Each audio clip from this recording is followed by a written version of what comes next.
Hi everyone and welcome to this episode of my Ivan's vlog, everything about balls and a little bit more.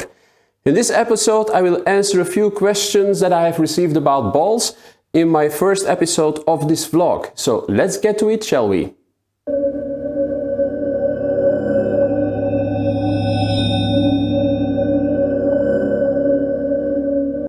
First of all, thank you for all your questions and comments in the first episode of my vlog.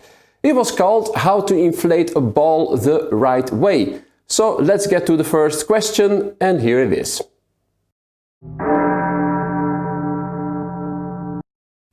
Should we insert the full needle or only the edge of the needle in the hole?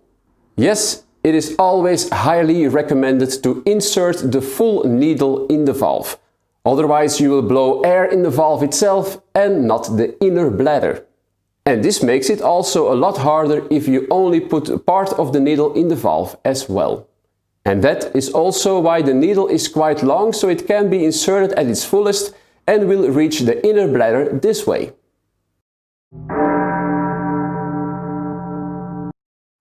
And here is question 2. Can we check the pressure of the ball without a gauge? Are there any methods? I would of course suggest to buy a ball gauge. You can buy analog or digital gauges. Analog ones are of course a lot cheaper. But you can also use your fingers to feel if the pressure is okay. Or just bounce the ball on the floor and hear how it sounds. I have 19 years of experience when it comes to volleyball, and I can hear by the pitch of the ball when it bounces on the floor if the pressure is okay or not. Also, you can press down with your fingers on the ball, and so you can feel if it's inflated too much or just not enough.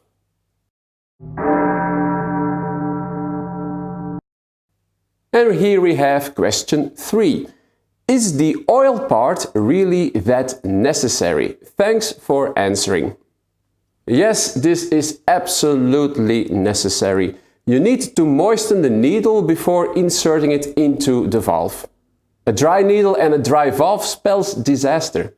You will puncture, for example, the side of the valve and it will start to leak. So lubrication is an absolute necessity.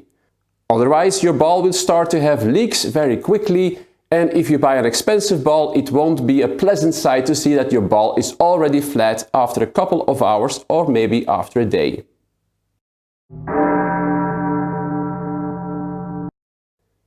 Question number 4. Hi, I overpumped my ball, now it's super hard like a soccer ball. Is that normal? If not, then is there any way I could de-pump it? No, that is not normal. If you overinflate a ball, the ball will first of all feel way too hard when you kick it with your foot or when you spike it with your hand, but this will also deform the ball as well. A volleyball, for example, needs to be specific pressure between 0.3 and 0.33 bars, and if you have overinflated the ball, only put the needle in the valve and release pressure this way. You need to use a ball needle with a round head, and if this has too sharp edges, you can also puncture the valve wall and then you get a leak. Don't forget to lubricate the valve before inserting the needle as well. If you want to deflate the ball, only put the needle inside the valve, and by doing this, the air will exit the bladder through the needle. You will hear a hissing sound and you will also feel the air as well. It can have a bit of a smell as well, unfortunately.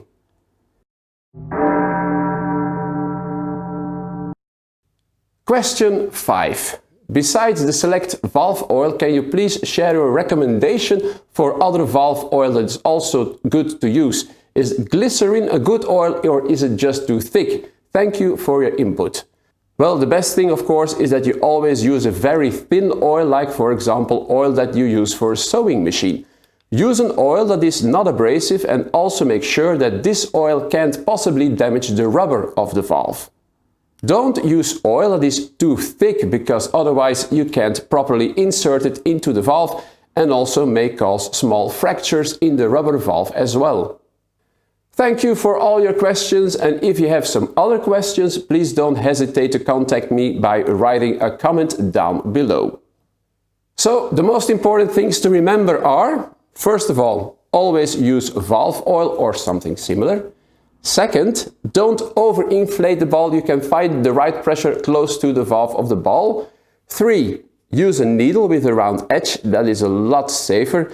And last, 4, always take care of your game balls. Clean them after you use them. This is also a high recommendation. Thank you for watching this small episode, and I hope I helped you out a little bit. Don't forget to subscribe. Also hit the bell icon if you want to receive notifications. And if you have a question or you want to leave a comment, don't hesitate. I will always give a response. So see you next time. Bye.